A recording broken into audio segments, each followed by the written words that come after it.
आज की क्लास का टॉपिक है चरक संहिता सूत्र स्थान चैप्टर 2 अपमार्ग तंडुलीय अध्याय। और आज का जो मेन टॉपिक है वो है 28 प्रकार के यवागु।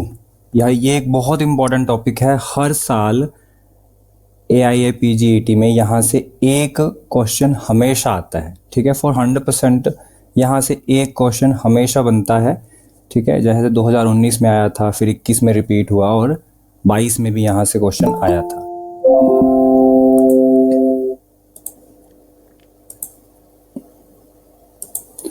तो सबसे पहले एक तो डायरेक्ट क्वेश्चन आ जाता है कि आचार्य चरक के अनुसार टोटल कितने यवागु बताए गए हैं। तो सीधा आंसर ये हम सबको आता है कि 28 यवागु बताए हैं। ठीक है, सो आचार्य चरक ने टोटल, अगर टोटल आपसे पूछे जाएंगे तो आंसर जाएगा 28। ठीक है, और आपसे एग्जैक्ट नंबर पूछा जाएगा, अगर ऑप्शन में 22 भी ऑप्शन होगा तो आंसर होगा 22। टोटल 28 यवागु में से 22 जो हैं वो यवागु हैं और 6 जो हैं वो पेया है। यवागु क्या होता है? यवागु एक टाइप की कल्पना होती है जिसमें हम मेडिसिन को पानी में मिक्स करके बॉईल करके यूज करते हैं। कितना पानी यूज होता है? टोटल 6 गुना जल यूज किया जाता है। आचार्य शारंगधर मत अनुसार ये प्रश्न बार बार पूछा जाता है कि यवागु में कितने गुना जल आता है। सो आचार्य चरक के अनुसार टोटल 28 यवागु, जिसमें से एग्जैक्ट नंबर ऑफ यवागु is 22 and exact number of पेया इज 6। अगर आचार्य काश्यप की बात करें तो टोटल नंबर ऑफ यवागु है 21। आप साथ साथ में नोट करेंगे और चरक संहिता बुक के साथ साथ हम पढ़ेंगे। ठीक है, आचार्य काश्यप के अनुसार यूष की संख्या कितनी है? तो यवागु से 3 अधिक, टोटल 24। ये न्यूमेरिकल्स यहाँ से भी प्रश्न डायरेक्ट पूछे जाते हैं। अब हम आते हैं कि यवागु, मंड, बिलेपी, अन्न, इसमें क्या डिफरेंस होता है। सो आचार्य चक्रपाणी ने एक कोटेशन दी है, अन्नम पंच गुणे तोयम यवागु षड गुणे चतुर्दश गुणे मंडम विलेपितु चतुर्गुणे। सो आचार्य चक्रपाणी ने एक्सप्लेन किया है कि अन्न, यवागु, मंड और विलेपी में मेजर जो डिफरेंस होता है वो क्या होता है। तो आचार्य चक्रपाणी के अनुसार जो अन्न है, इसको करेक्ट करेंगे, अन्न जो है उसमें 5 गुना जल मिलाया जाता है। ठीक है, अगर हम जैसे चावल बना रहे हैं तो चावल में 5 गुना जल डालेंगे, तब जब वो पक जाएंगे उसको हम अन्न कहते हैं। यवागु जो है उसमें 6 गुना जल आता है, मंड में 14 गुना जल आता है और विलेपी में हमेशा 4 गुना जल आता है। तो यहां से हमेशा प्रश्न पूछा जाता है आचार्य चक्रपाणी के अनुसार यवागु में कितने गुना जल पाया जाता है। तो आंसर जाएगा 6 गुना। इसको कैसे हम याद करते हैं? इसका एक रूल होता है जो कि हमारे टीचर्स ने और सीनियर्स ने हमें बताया था। ये एक टाइप की ट्रिक है। ट्रिक क्या है? हम सब ने पढ़ी है, अन्न विलेपी मंड यवागु 5 4 14 6 लागू। इसको याद करने की एक सिंपल सी ट्रिक है कि अन्न विलेपी मंड यवागु 5 4 14 6 लागू। ठीक है, ये आप अपनी बुक में ऐड करोगे, 5 4 14 6 और ऊपर अन्न विलेपी मंड यवागु। इसका सीधा सा मतलब यही है कि अन्न में 5 गुना जल, विलेपी में 4 गुना जल, मंड में 14 गुना जल और यवागु में 6 गुना जल पाया जाता है।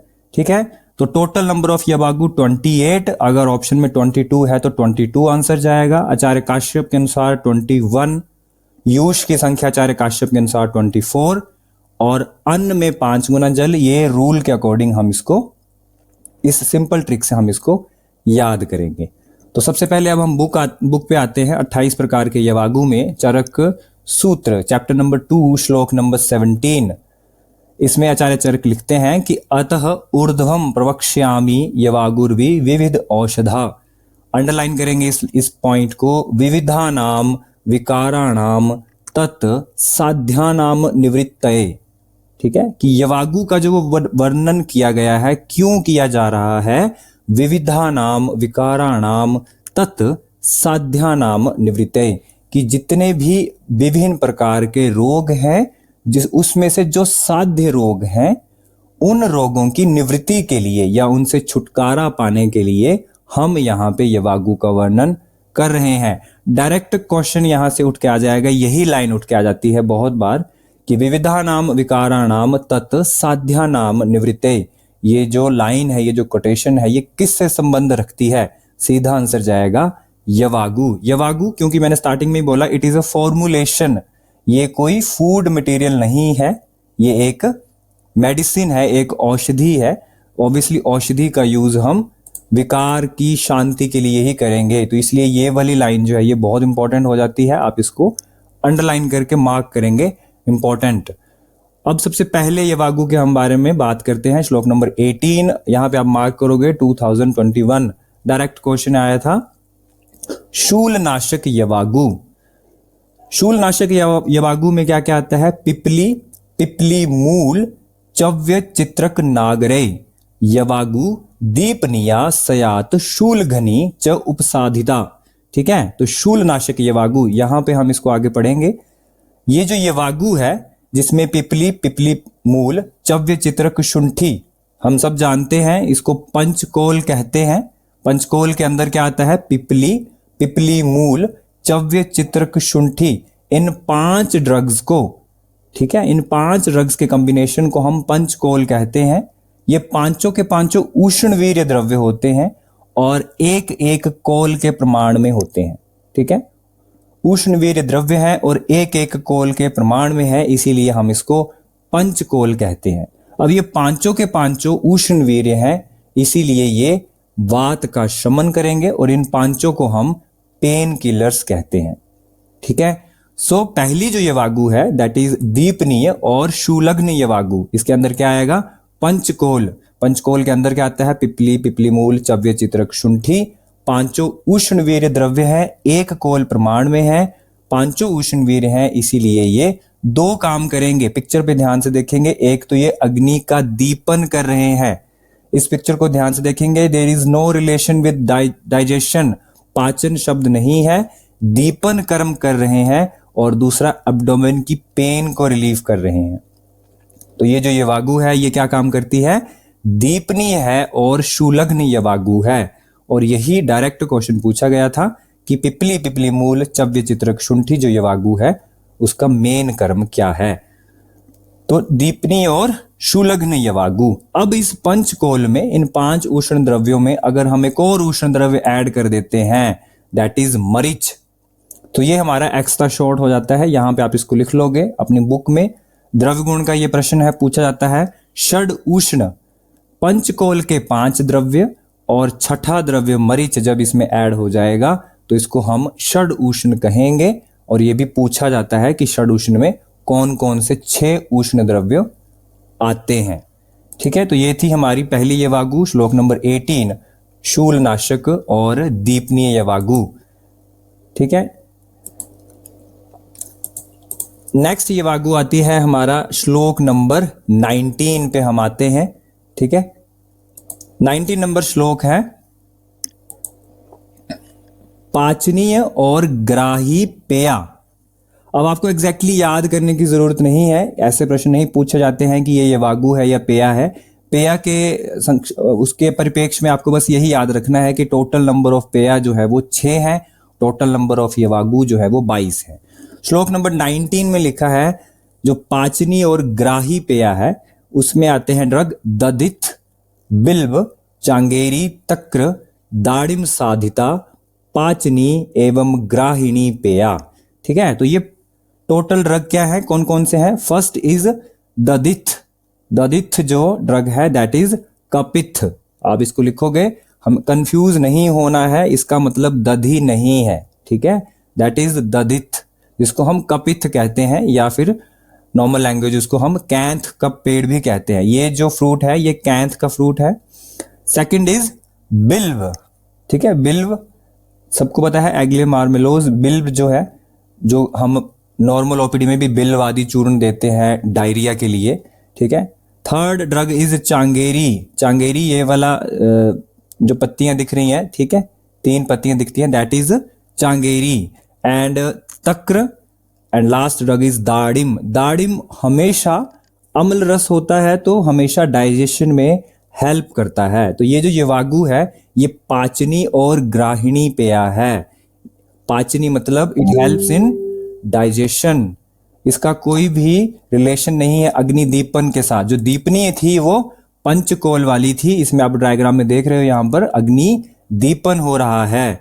और पाचनी में जो है वो कैंथ दैट इज ददित, सेकंड इज बिल्व, थर्ड इज चांगेरी, देन तक्र और दाड़िम। तो दाड़िम जो है वो डाइजेशन में हेल्प कर रहा है। यहां पे आप एक एक्स्ट्रा शॉर्ट लिखोगे, वो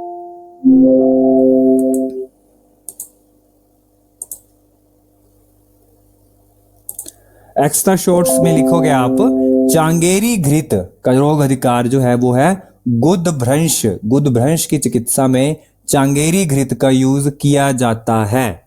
ठीक है। सो पाचनी और ग्राहिणी यानी पाचन और ग्राहिणी, ग्रहिणी के लिए जो हमारा ग्रहिणी रोग अधिकार है, ये जो ग्रहिणी जो हमारा ऑर्गन होता है उसको उसकी माल फंक्शनिंग को ठीक करने के लिए ये जो है हमारे पास इस यवागु का हम प्रयोग करते हैं।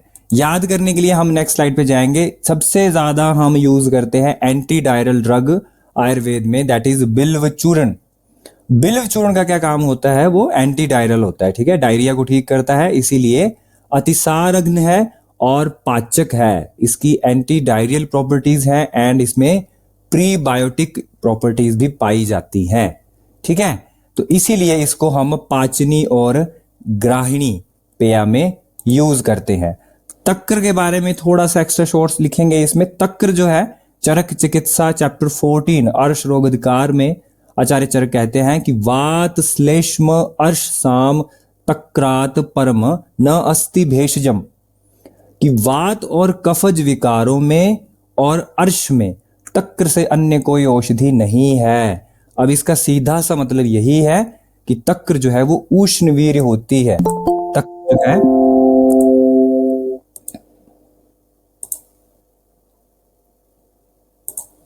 तक्र जो है वो उष्ण वीर्य होती है और वात और कफज विकारों में और अर्श में श्रेष्ठ है।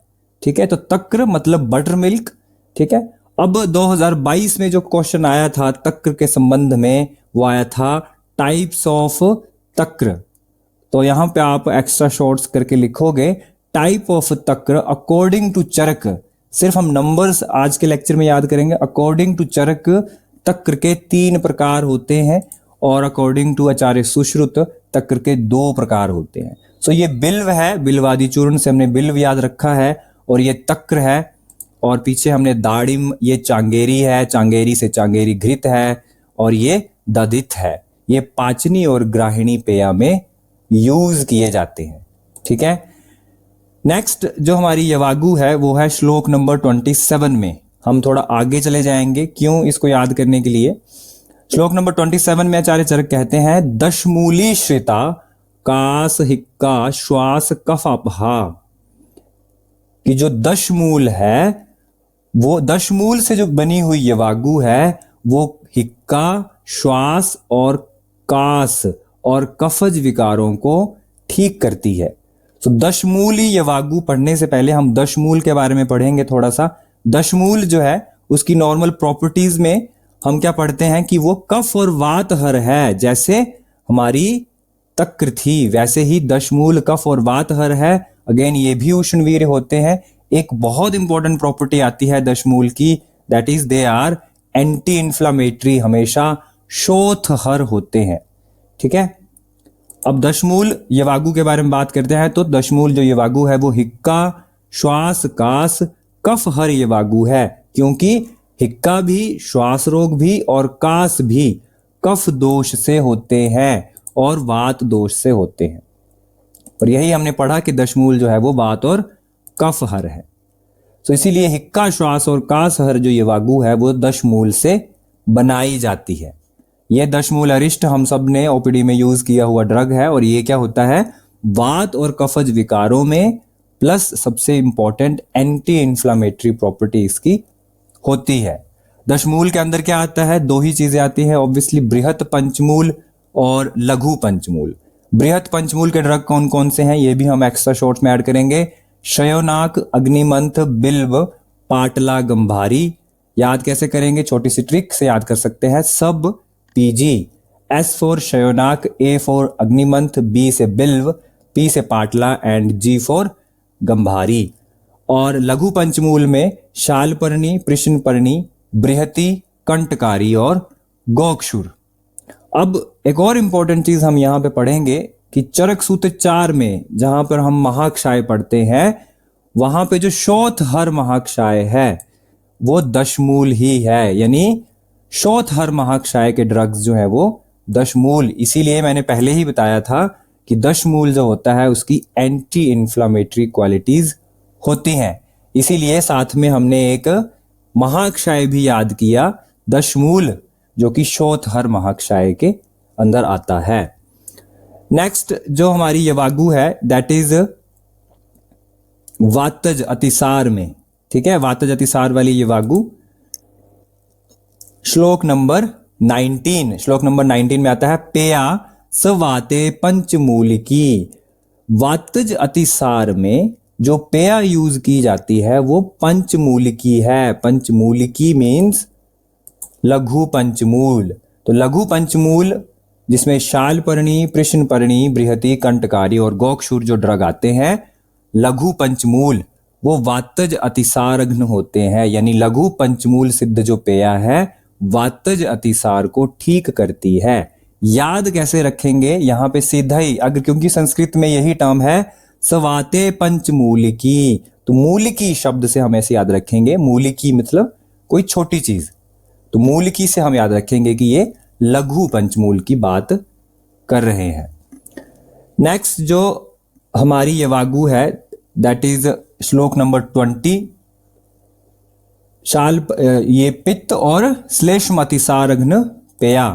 सो पित्त और श्लेष्म अतिसारघ्नि जो पेया है उसके अंदर कौन कौन से ड्रग आते हैं श्लोक नंबर 20 में, शालपर्णी, बला, बिल्व, कृष्णपर्णी। तो यहां पे हम इसको ऐसे याद करेंगे, पित्त और श्लेष्म हर, पित्त और श्लेष्म अतिसारघ्न जो यवागु है इसको हम पी और एस से याद रखेंगे, ठीक है।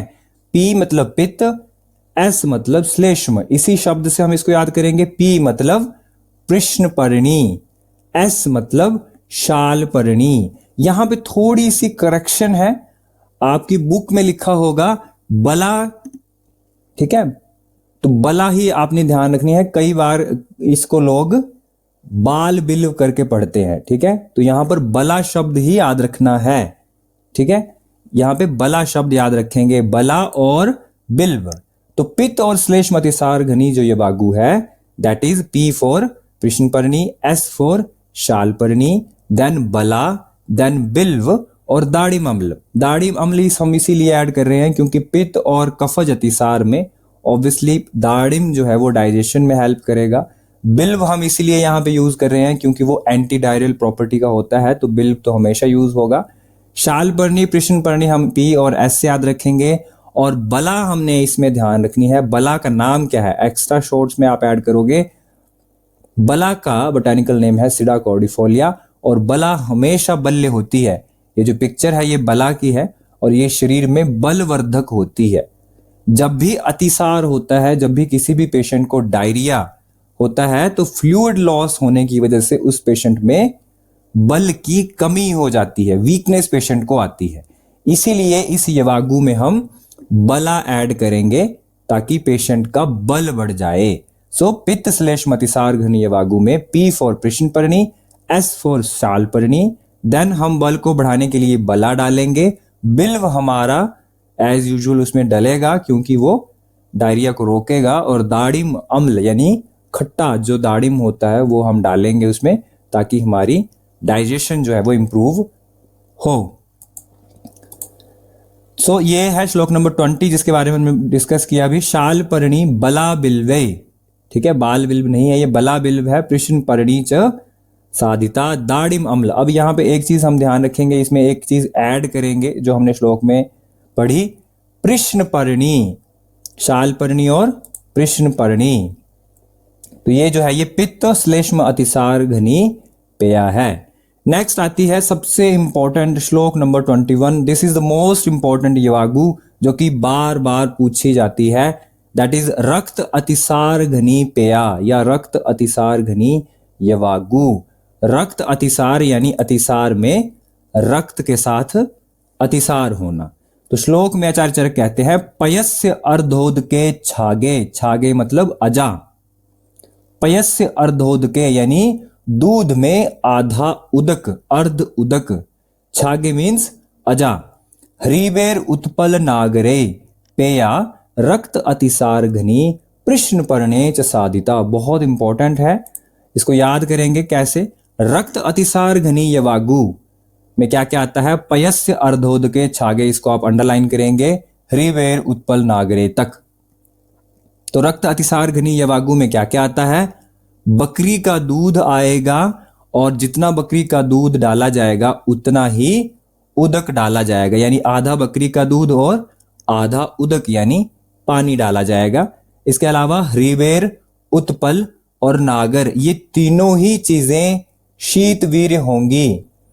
बकरी का दूध क्यों डालते हैं, हमें पता है अजा दुग्ध जो होता है वो अकॉर्डिंग टू आयुर्वेद प्रिंसिपल रक्त अतिसार घन होता है, क्योंकि मॉडर्न साइंस के अकॉर्डिंग भी जो बकरी का दूध होता है वो ब्लड प्लेटलेट्स को काउंट को बढ़ा देता है, और जब ब्लड में प्लेटलेट काउंट बढ़ जाते हैं तब वो ब्लीडिंग को कम कर देता है या रोक देता है। ठीक है, तो इसीलिए रक्त अतिसार में रक्त होगा, ब्लीडिंग होगी, इसीलिए वहां पे अजा दुग्ध जो है वो इंपॉर्टेंटली यूज होता है। और ये जो पॉइंट है ये बहुत इंपॉर्टेंट है, आप इसको अंडरलाइन करेंगे। अब दूसरी चीज, यहां तक तो हमें याद हो जाता है कि पयस्य अर्धोद के छागे। जो नेक्स्ट जो पॉइंट है उसमें हम कंफ्यूज होते हैं। वन इज ह्रीवेर, सेकंड इज उत्पल, उत्पल मतलब कमल, थर्ड इज नागर, और नागर में हम हमेशा कंफ्यूज होते हैं। नागर का मतलब हम क्या समझते हैं, अभी तक हम नागर शुंठी, शुंठी का एक पर्याय है नागर, ठीक है, उसको हम समझते हैं, क्योंकि शुंठी उष्ण वीर्य होती है, वो यहां पर यूज नहीं होगी। तो यहां पे आप नागर का मतलब हम नागर मोथा लेंगे। नागर मोथा कैसा होता है, ये प्लांट है नागर मोथा, ठीक है, मुस्तक जिसको हम कहते हैं, ठीक है, ये वाली जो घास होती है ये पानी के आसपास होती है और वीर्य इसका शीत वीर्य है। दूसरा कमल, उत्पल जिसको हम कह रहे हैं, कमल भी शीत वीर्य होता है। ये जो पानी है, पानी में आप कमल तैरता हुआ देखते हैं, तो क्योंकि ऐसे हम याद रखेंगे कि ठंडा पानी है, ठंडे पानी में कमल हो रहा है, तो ये शीत वीर्य होगा। तो यहां पर नागर मतलब शुंठी नहीं होगा, तो सारे के सारे शीत वीर्य द्रव्य होंगे, ताकि रक्त का स्तंभन हो सके, पित्त शांत हो सके या रक्त भी शांत हो सके। ठीक है, तो रक्त अतिसार घनी जो यवागु है उसमें पयस्य अर्धोद के छागे, ह्रीवेर उत्पल नागरे, आधा बकरी का दूध आधा जल। ह्रीवेर उत्पल मतलब कमल और नागर मतलब नागर मोथा। अब इंपॉर्टेंट चीज जो हम इसमें कंफ्यूजन होकर भूल जाते हैं, दैट इज कृष्ण पर्णी।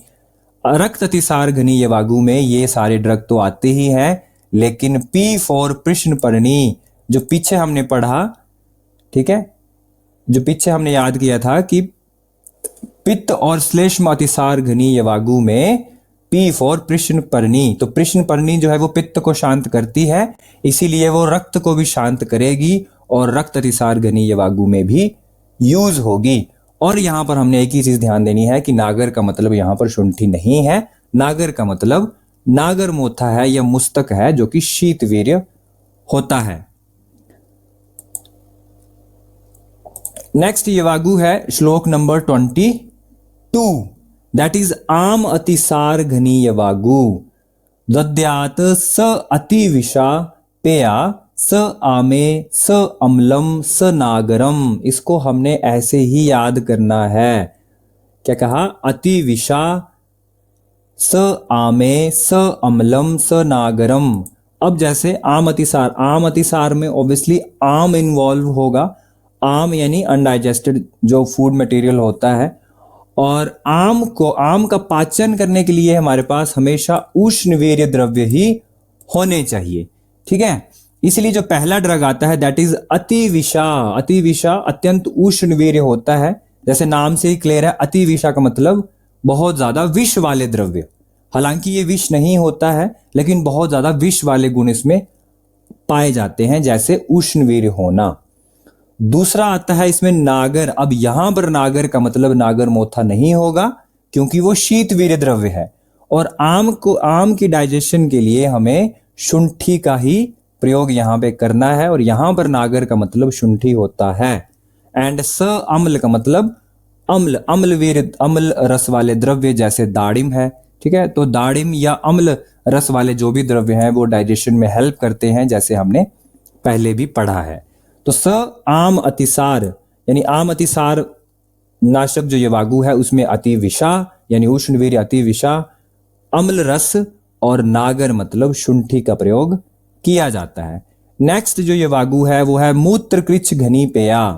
और मूत्र कृच्छ घनी जो पेया या यवागु है उसमें हम कौन से ड्रग यूज करेंगे? उसमें हम यूज करेंगे आयुर्वेदिक डायूरेटिक्स, ठीक है। हम यूज करेंगे आयुर्वेद के मोस्ट फेमस डायूरेटिक्स। कौन कौन से? शवदंष्ट्रा, कंटकारिभ्याम, मूत्रकृच्छे, सफाणितम। तीन मेन ड्रग है इसमें। शवदंष्ट्रा, शवदंष्ट्रा मीन्स गोक्षुर, कंटकारी और फाणित। एक्स्ट्रा शॉर्ट्स में लिखेंगे हम शवदंष्ट्रा जो है वो पर्याय है किसका? गोक्षुर का, और उसका दूसरा पर्याय है त्रिकंटक, ठीक है। सो शवदंष्ट्रा जो है यहां पर जो डायूरेटिक्स आएंगे, देखो एक चीज हमने दिमाग में रखनी है कि जो भी ड्रग आयुर्वेद में हम डायूरेटिक्स के रूप में याद कर रहे हैं, ये दोनों ही ड्रग गोक्षुर और कंटकारी, इनमें कांटे होते हैं, ठीक है। समझने के लिए हम इनके पिक्चर पे आते हैं। यह है हमारा गोक्षुर, और इसमें अगर आप ध्यान से देखोगे तो इस ड्रग में, ठीक है, इसका सबने फ्रूट देखा है जिसमें 3 कांटे होते हैं, इसीलिए इसका एक पर्याय होता है त्रिकंटक। और गोक्षुर आदि, क्वाथ या वरुण आदि कषाय, ये सारे हमारे आयुर्वेद में डायूरेटिक्स हैं। सो मूत्र कृच्छ मतलब कृच्छता से यूरिन पास होना, उस यवागु में हम डायूरेटिक्स डालेंगे। शवदंष्टा यानी गोक्षुर। दूसरा जो ड्रग है इसमें हमारा वो है फाणित, कंटकारी, ठीक है। तो कंटकारी को भी आप सबने देखी है, कंटकारी, ठीक है, और इसमें भी बहुत सारे कांटे होते हैं, और ये भी आयुर्वेद में एक फेमस डायूरेटिक है।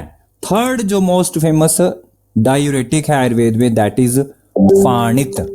फाणित क्या चीज होती है? फाणित जो है वो गुड़ की सबसे निकृष्ट कल्पना है, ठीक है। गुड़ की सबसे निकृष्ट कल्पना जिसको हम फाणित कहते हैं, ठीक है। तो गुड़ से जब हम गन्ने के जूस से जब हम गुड़ बनाते हैं तो उसमें जो सबसे ऊपर इम्प्योर जो वेस्ट निकलता है दैट इज फाणित, और एज ए आहार ये सबसे निकृष्ट कल्पना है। एज ए फूड हम इसको यूज करेंगे तो आयुर्वेद में जैसे बहुत बार प्रश्न आता है कि इक्षु की सबसे श्रेष्ठ कल्पना जो है वो क्या है, उसमें हम गुड़ लिखते हैं या शर्करा लिखते हैं, और सबसे निकृष्ट कल्पना जो है वो ये है फाणित। ये फाणित जो है ये बहुत ज्यादा डायूरेसिस करवाता है, ठीक है। ये याद करने के लिए सारे कंसेप्ट हैं। डायूरेसिस करवाता है बहुत ज्यादा, जो हमारी यूरिन आउटपुट है वो बढ़ जाती है, ठीक है। इसीलिए फाणित जो है वो यहां पे यूज हो रहा है।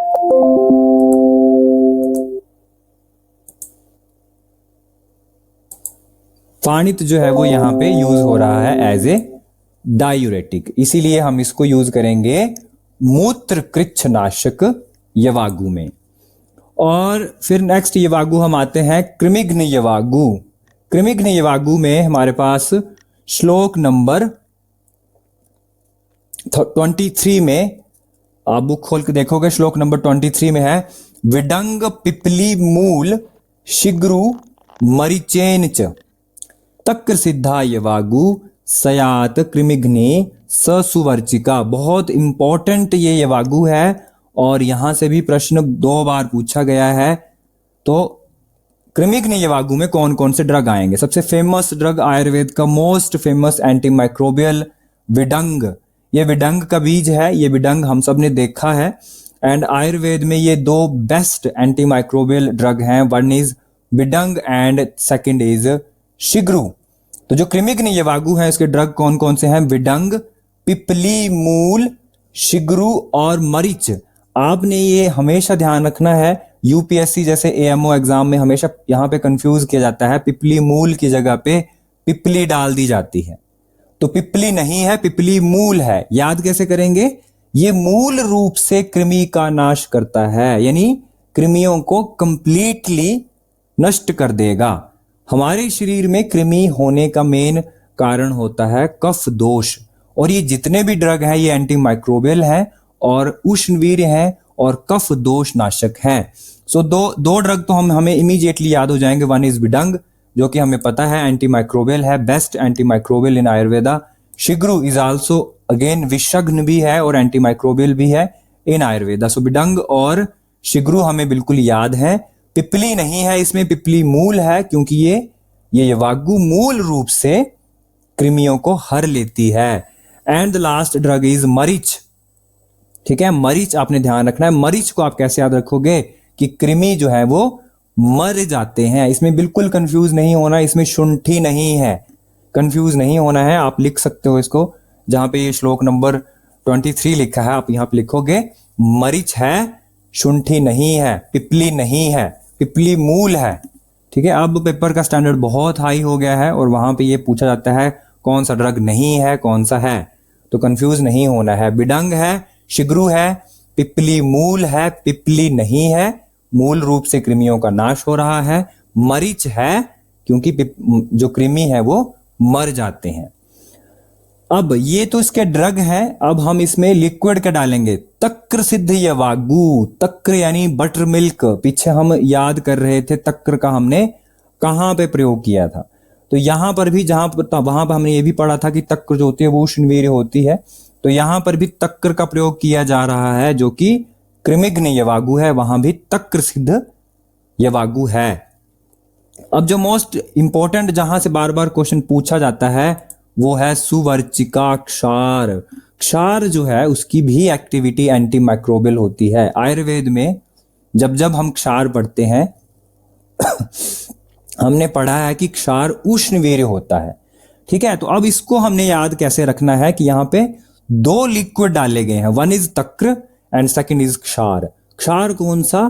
सुवर्चिका क्षार। दोनों वाइट होते हैं, पिक्चर में हमने ध्यान रखनी है, दोनों वाइट होते हैं। और तीसरी चीज हमने इसके साथ लिंक रखनी है कि कफ दोष भी वाइट होता है ना, ऐसे याद करने के लिए। ठीक है, वाइटनेस जो है वो उसका गुण है, तो उस वाइटनेस या उस कफ को दूर करने के लिए हम इसमें वाइट से लिक्विड डाल रहे हैं। दो वाइट लिक्विड डाल रहे हैं, वन इज सुवर्चिका क्षार एंड सेकंड इज तक्र। और ड्रग हमें बिल्कुल इसमें याद है कौन कौन से ड्रग हैं। एक बार क्विक रिवीजन की तरफ जाते हैं।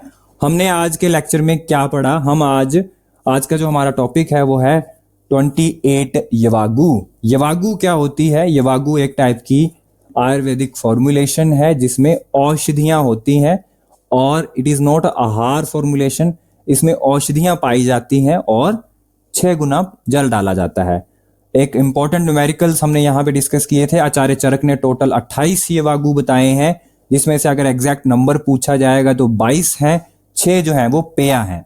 आचार्य काश्यप ने यवागुओं की संख्या 22 की जगह 21 बता दी है और यूष की संख्या 3 बढ़ाकर 24 बताई।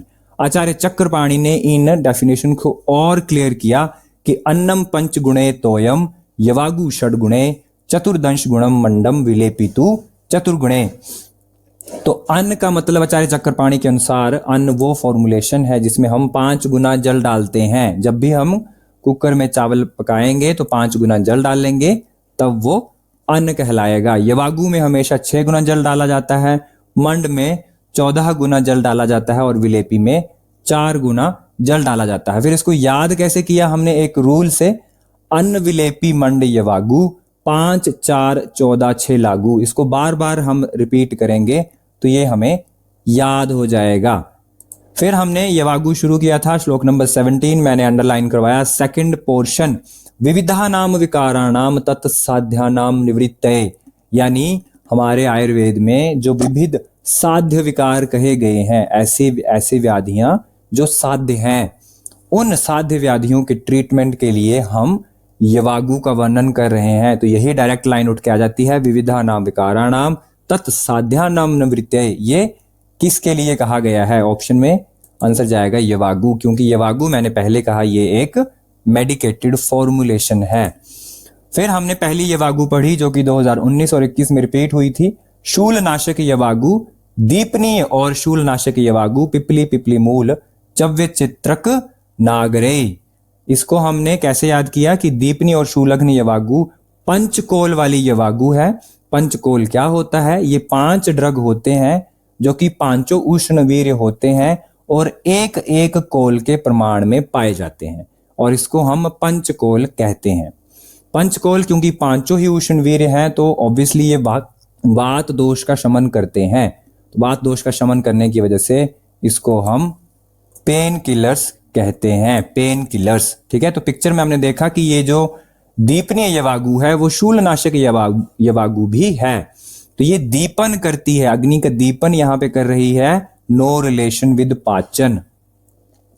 इसमें हमने एक्स्ट्रा शॉर्ट्स में पढ़ा, द्रव्य गुण के एक्स्ट्रा शॉर्ट्स, कि षड उष्ण क्या होता है। तो इसी पंचकोल में जब हम मरीच ऐड कर लेते हैं, मरीच वही जो हमने कृमिघ्न यवागु में यूज किया है ना, कृमि मर जाते हैं तो उसमें मरीच यूज हो रहा है। ठीक है, तो वही मरीच हम इसमें यूज करते हैं।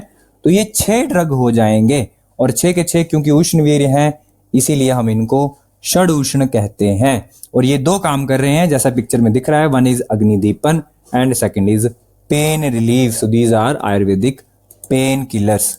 ओके, उसके बाद हमने नेक्स्ट पढ़ा कि पाचनी और ग्राहिणी पेया में दधिथ बिल्व चांगेरी तक्र दाड़िम, ये पाचनी और ग्राहिणी पेया में आते हैं। दाड़िम जैसे मैंने बोल दिया कि इसका डाइजेशन में बहुत इंपॉर्टेंट रोल है, इसीलिए जहां जहां हमें पाचन से संबंधित व्याधियां होती हैं वहां पे हम दाड़िम या अम्ल रस ऐड करते हैं। तो पाचनी और ग्राहिणी में दधिथ का मतलब कपित्थ होता है, जो कि कपित्थ का फ्रूट हम पिक्चर में देख रहे हैं, कैंथ भी जिसको हम कहते हैं।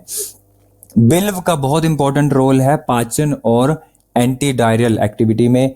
चांगेरी इसमें यूज हो रहा है और तक्र यूज हो रहा है। सो दिस इज पाचनी और ग्राहिणी पेया। बिल्व को याद रखने के लिए हमने जैसे हम आयुर्वेद में यूज करते हैं बिल्वादि चूर्ण, ठीक है, वो अतिसार घन होता है और पाचक होता है। और तक्र के बारे में भी हमने पढ़ा कि ये पाचनी और ग्राहिणी पेया में यूज हो रहा है। और दूसरा ये कहाँ यूज हो रहा है, ये व्हाइट सा फ्लूइड जो है वो व्हाइट से कृमियों को मारने में यूज होता है।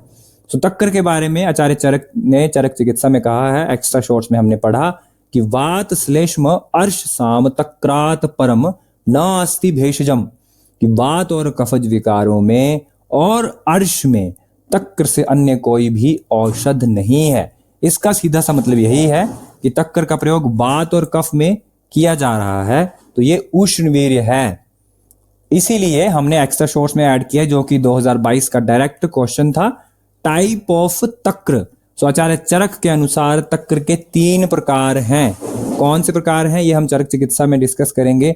और आचार्य सुश्रुत मत अनुसार तक्र के 2 प्रकार हैं, ये हमने एक्स्ट्रा शॉर्ट्स में पढ़ा। उसके बाद हमने पढ़ा नेक्स्ट ये वागु में कास श्वास हिक्का, कास श्वास कफ अपहा, दशमूली श्रिता, यानी दशमूल जो है वो उससे सिद्ध यवागु हिक्का श्वास कास और कफज विकारों में यूज होती है। तो दशमूल सिद्ध यवागु अगर हिक्का श्वास कास और कफज विकारों में यूज हो रही है तो दशमूल की क्या प्रॉपर्टीज हैं? तो दशमूल जो है वो कफ और वात हर है। जैसे तक्र था वैसे दशमूल भी कफ और वात हर है। ऑब्वियसली दशमूल भी उष्णवीर्य होगा, लेकिन एक बेस्ट क्वालिटी है दशमूल की, दैट इज एंटी इन्फ्लामेटरी। बहुत सारे इन्फ्लामेटरी डिसऑर्डर्स में हम दशमूलारिष्ट देते हैं ओपीडी में, ठीक है। इसीलिए हिक्का श्वास कास और कफ हर जो ये वागु है वो दशमूल से बनाई जाती है। एक्स्ट्रा शॉर्ट्स में हमने ये पढ़ा कि चरक सूत्र 4 में जहां पर हम शोथ हर महाक्षाय पढ़ते हैं उसके ड्रग में दशमूल आता है, क्योंकि हमने पीछे पढ़ा कि दशमूल जो है वो एंटी इन्फ्लामेटरी होता है। उसके बाद हमने पढ़ा कि दशमूल में क्या होता है। दशमूल में बृहत पंचमूल और लघु पंचमूल होता है। बृहत पंचमूल याद करने के लिए ट्रिक थी सब, पीजी, शयोनाक, अग्निमंथ, बिल्व, पाटला और गंभारी। लघु पंचमूल में शालपर्णी, कृष्णपर्णी, 2 पर्णी, ठीक है, P फॉर कृष्णपर्णी एंड S फॉर शालपर्णी। तो दीज P एंड S हमने पढ़े पित्त और श्लेष्म अतिसार घन यवागु में। बृहति और कंटकारी हमने वो कांटों वाला जो हमने पढ़ा वो हमने डायूरेटिक में पढ़ा, मूत्र कृच्छनाशक यवागु में। और गौक्षुर भी हमने एज ए डायूरेटिक पढ़ा, मूत्र कृच्छनाशक यवागु में। फिर हमारे पास फोर्थ जो यवागु आती है दैट इज सवाते पंचमूलिकी, यानी वातज अतिसार नाशक जो यवागु है वो है पंचमूलिकी। पंचमूलिकी, मूलिकी मतलब कोई छोटा वर्ड है ना, तो मूलिकी जो शब्द है वो लघु पंचमूल के लिए यूज किया जाता है, इसीलिए वातज अतिसार नाशक जो यवागु है वो लघु पंचमूल सिद्ध यवागु है, और जो हिक्का श्वास कास और कफ हर यवागु है वो दशमूल से युक्त यवागु है। फिर हमने पित्त और श्लेष्म अतिसार नाशक यवागु में पढ़ा पी फॉर कृष्णपर्णी एंड एस फॉर शालपर्णी, एंड देन उसके बाद हमने बिल्व पढ़ा, क्योंकि ये अतिसार नाशक होता है इसीलिए ये यहाँ पे यूज होगा, ठीक है। और दाड़िम और अम्ल, दाड़िम जो है अम्ल रस जो दाड़िम है वो भी ऑब्वियसली डाइजेशन में यूज होगा। थर्ड जो इंपॉर्टेंट ड्रग हमने यहाँ पर पढ़ा वो है बला। बला जो है वो बल्य होता है और इसीलिए अतिसार में यूज होता है, क्योंकि अतिसार के पेशेंट को फ्लूइड लॉस होने की वजह से वीकनेस आती है, इसलिए हम इसमें बला का यूज करेंगे। उसके बाद हमने पढ़ा सबसे फेमस और इंपॉर्टेंट यवागु रक्त अतिसार घनी यवागु। इसमें हमने पढ़ा पयस्य अर्धोद के छागे ह्रीवेर उत्पल नागरे पेया स रक्त अतिसार घनी प्रश्न पर्णे च साधिता। तो यहाँ पर हमने बिल्कुल क्लियर कट पढ़ा कि आधा बकरी का दूध और आधा उसमें उदक, ठीक है। बकरी का दूध इसलिए यूज किया जा रहा है रक्त को बंद करने के लिए, रक्त को इमीडिएटली स्टॉप करने के लिए, बिकॉज जो रक्त अजाज दुग्ध होता है वो ब्लड में प्लेटलेट काउंट को बढ़ा देता है, इसीलिए बकरी का दूध आधा उसमें उदक। और 3 ड्रग इसमें स्पेसिफिकली यूज हो रहे हैं, वन इज ह्रीवेर, सेकंड इज उत्पल एंड थर्ड इज नागर। और सबसे इंपॉर्टेंट जो ड्रग जो हम इसमें कंफ्यूज होकर भूल जाएंगे दैट इज कृष्णपर्णी। कृष्णपर्णी को कैसे याद रखा हमने? पी शब्द से ही याद रखा है, तो पी शब्द से ही आपने ये लिखना है कि पी मीन्स कृष्णपर्णी, पी मीन्स पित्तनाशक। तो ये पित्त श्लेष्म अतिसार घनी यवागु में भी थी और रक्त अतिसार घनी यवागु में भी है, क्योंकि पित्त का भाई रक्त है ना, तो पित्त की तरह ही होता है रक्त, इसलिए ये रक्त अतिसार घनी यवागु में भी है। ह्रीवेर जो ड्रग होता है वो शीतवीर्य होता है।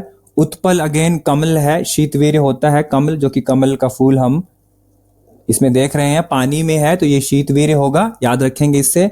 नागर का मतलब यहां पर शुंठी नहीं होगा, नागर पर्याय है शुंठी का, लेकिन यहां पर नागर का मतलब नागर मोथा होगा।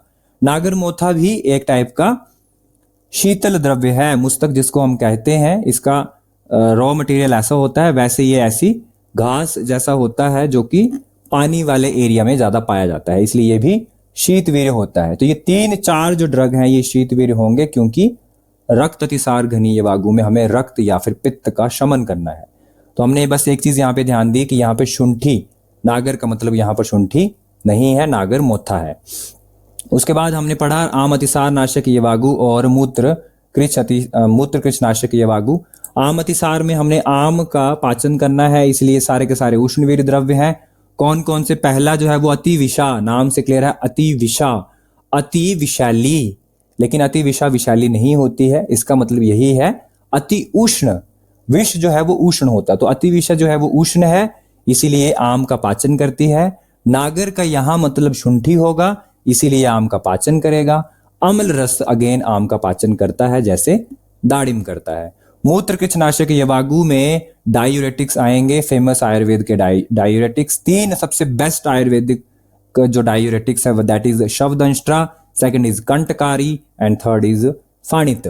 सो शवदंष्ट्रा और कंटकारी में एक कॉमन जो सिमिलैरिटी है वो ये है कि दोनों में कांटे हैं। शवदंष्ट्रा किसको कहते हैं? गोक्षुर को, इसी को हम त्रिकंटक कहते हैं, ठीक है। पिक्चर में हमने देखा त्रिकंटक मतलब 3 कांटों वाला एक फ्रूट, जिसका नाम गोक्षुर है, जिसका नाम शवदंष्ट्रा है, जिसका नाम त्रिकंटक है, जो कि एक डायूरेटिक होता है, इसलिए मूत्र कृच नाशक यवागु में यूज हो रहा है। सेकंड ड्रग हमने पढ़ा कंटकारी, कंटकारी में कांटे हैं इसलिए इसको कंटकारी कहते हैं, और ये भी आयुर्वेदिक डायूरेटिक है, इसीलिए मूत्र कृच नाशक यवागु में यूज हो रहा है। थर्ड हमने लास्ट में पढ़ा कि ये जो फाणित होता है ये इक्षु की सबसे निकृष्ट कल्पना है। जब हम इक्षु से गुड़ बनाते हैं तो जो उसकी प्योरेस्ट फॉर्म होती है उसको शक्कर कहते हैं या शर्करा कहते हैं, ठीक है। चरक सूत्र में हम पढ़ेंगे आगे कि इक्षु का जो बेस्ट विकार है या इक्षु की जो बेस्ट कल्पना है उसको हम शर्करा कहते हैं, और सबसे जो निकृष्ट कल्पना है यानी इक्षु को उबालते उबालते जब सबसे जो इम्प्योरिटीज जो निकलती हैं, सबसे बेकार जो चीज निकलती है, दैट इज फाणित। अब ये फाणित जो है ये निकृष्ट है, वैसे एज ए फूड मटेरियल इसको हम नहीं यूज करते, सबसे निकृष्ट है। क्यों निकृष्ट है? क्योंकि इसको पीने के बाद बार बार यूरिनेशन होती है, ठीक है, बार बार यूरिन की अर्ज होती है। इसका मतलब ये है कि इसको हम एज ए मेडिसिन यूज कर सकते हैं, एज ए डायूरेटिक। इसीलिए फाणित जो है वो भी मूत्र कृच्छनाशक येवागु में यूज किया जाता है। और लास्ट येवागु हमने आज की येवागु में पढ़ा कृमिघ्न येवागु, जो बेस्ट आयुर्वेदिक ड्रग है एंटी माइक्रोबियल, दैट इज विडंग एंड शिग्रु। पिपली नहीं है, पिपली मूल है क्योंकि मूल रूप से कृमियों का नाश करती है। मरीच है क्योंकि कृमि मर जा रहे हैं, यहां पर शुंठी नहीं है। दो वाइट से लिक्विड है, वन इज तक्र जो कि पाचनी और ग्राहिणी पेय में भी था, एंड सेकंड इज सुवर्चिका क्षार जो कि बार बार पूछा जाता है। CCRAS 2015 के एग्जाम में यही पूछा गया था कि कृमिघ्न येवागु में किस क्षार का प्रयोग होता है, तो इसका आंसर था सुवर्चिका क्षार। सो आज के इंट्रोडक्टरी क्लास में, आज की डेमो लेक्चर में हमने पढ़ा येवागु चरक सूत्र चैप्टर नंबर 2। फर्दर इस सीरीज में हम ऐसे ही चरक संहिता को पढ़ेंगे MD पॉइंट ऑफ व्यू से, बुक से हम इसको पढ़ेंगे, और जहां पर हमें चीजें याद करने के लिए हम यहाँ पे ऐसे ऐसे पिक्चर मेमोरी का यूज करेंगे।